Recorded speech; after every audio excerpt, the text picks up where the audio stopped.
Antes da nossa pequena reflexão bíblica de hoje, eu quero lhe apresentar esta revista, Sentimentos, a Ciência do Existir. Esse é um material muito precioso. Alguns temas extremamente necessários e importantes são abordados aqui, como, por exemplo, a questão da ansiedade, da depressão. São orientações seguras, muito assertivas, para ajudar você e para que você esteja apto para ajudar outras pessoas, porque, você sabe, vivemos num mundo de muita ansiedade e muita depressão. Se você deseja esse material, é só solicitar, acesse a informação que está aí na sua tela e nós vamos mandar para você gratuitamente. É realmente um presente da Rede Novo Tempo de Comunicação para você.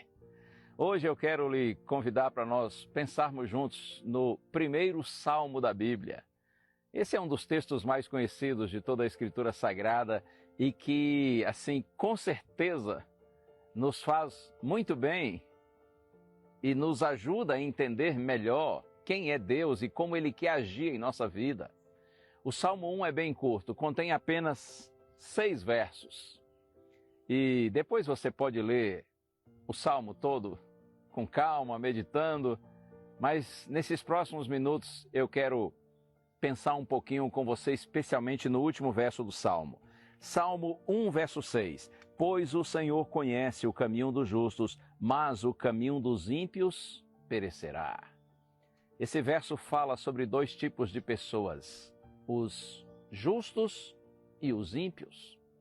O justo é aquele que vive enquanto o ímpio irá perecer, ou seja, a sua vida não está guardada nas mãos de Deus.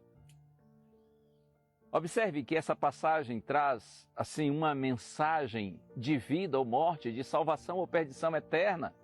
E por isso é que é de extrema importância que nós nos atentemos ao que o salmista escreve.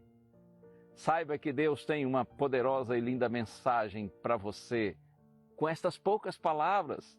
Às vezes parece difícil entender quais são os caminhos de Deus. É claro que a Bíblia é o nosso guia. É a palavra de Deus que nunca erra.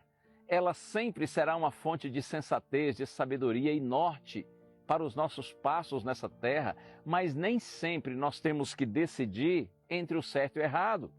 Ou talvez entre algo que é explicitamente certo e algo que é explicitamente errado.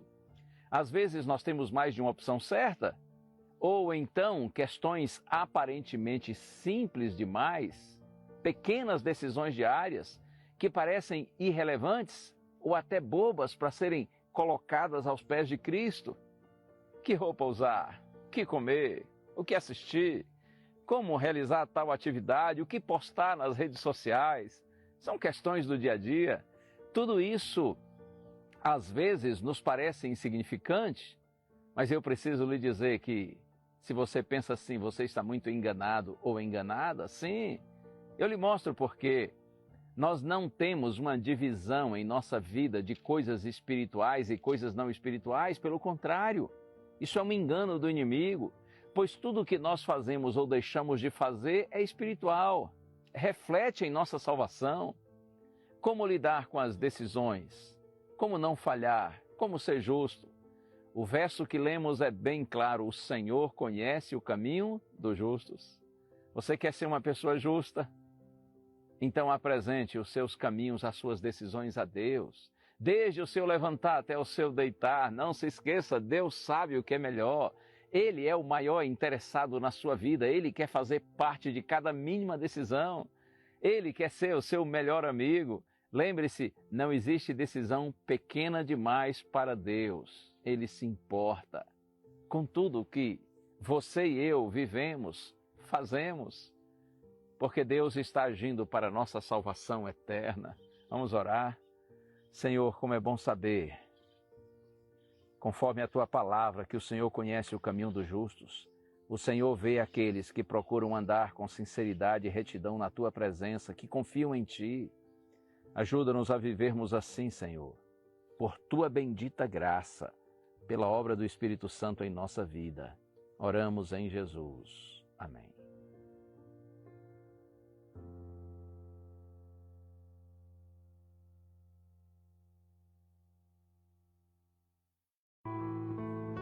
Isaías 40, verso 29, diz assim: dá força ao cansado e multiplica as forças ao que não tem nenhum vigor. Quando fazemos uma atividade física que exige muito esforço e ficamos cansados e esgotados, esse cansaço revela que o nosso corpo não estava preparado para corresponder ao esforço que foi exigido dele. Podemos fazer uma comparação também com a nossa vida espiritual. Sabemos que todos os dias vivemos uma batalha intensa. A palavra diz em Efésios 6 que a nossa luta não é contra a carne nem contra o sangue, mas contra as forças espirituais que atuam nas regiões celestiais. É interessante notar que muitos pregadores sempre comparam a igreja a um hospital, ou seja, um lugar que recebe pessoas doentes para que elas sejam curadas e, quando elas são curadas, estão prontas para ajudar a curar a outros. Embora esse conceito ilustre de certa forma a igreja, ele não está na Bíblia. Quando a igreja do Senhor é mencionada na palavra, além de ser chamada de corpo de Cristo ou noiva de Cristo, ela também é comparada a um exército. Paulo fala ao jovem Timóteo que ele deve sofrer suas aflições como bom soldado de Cristo e que ninguém que faz parte desse exército se embaraça com negócios dessa vida, a fim de agradar aquele que o alistou para a guerra. Jesus disse em Mateus 16 que as portas do inferno não prevalecerão contra a igreja. A igreja do Senhor não é frágil e desamparada, ela é um exército. Mesmo que às vezes um soldado se enfraqueça ou se sinta cansado, Deus renovará as suas forças. É melhor buscar a Deus regularmente do que esperar que uma crise chegue e nos pegue desprevenidos. Faça da oração e da leitura bíblica um hábito. Não deixe de clamar a Deus. Todos os dias se coloque diante dele e apresente sua vida, sua família, seu trabalho, suas finanças, sua saúde e seu ministério. Se o nosso foco estiver nos nossos problemas, temos uma grande tendência a ficarmos cansados, irritados, sem paciência e frustrados com tudo que estivermos enfrentando. Por isso, temos que manter nossos olhos firmes em Deus. Não se apoie em si mesmo, na sua própria força e capacidade. Deus prometeu através do profeta Isaías que iria nos fortalecer e multiplicar as forças daqueles que não têm nenhum vigor. Aprenda a descansar nas promessas do Senhor. Peça a Ele que restaure suas forças.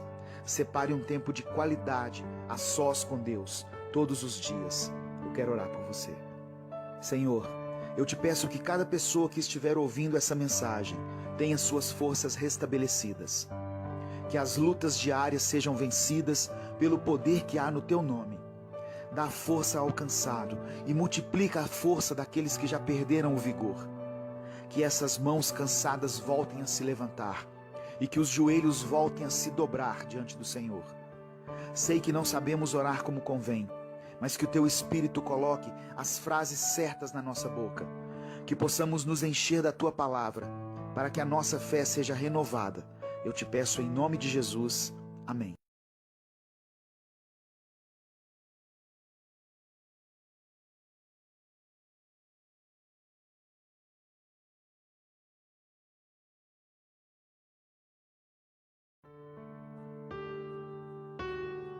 João capítulo 10, versículo 10, está escrito: o ladrão vem somente para roubar, matar e destruir. Eu vim para que tenham vida e a tenham em abundância. Jesus fala aos discípulos a respeito de uma vida abundante que ele tem a nos oferecer.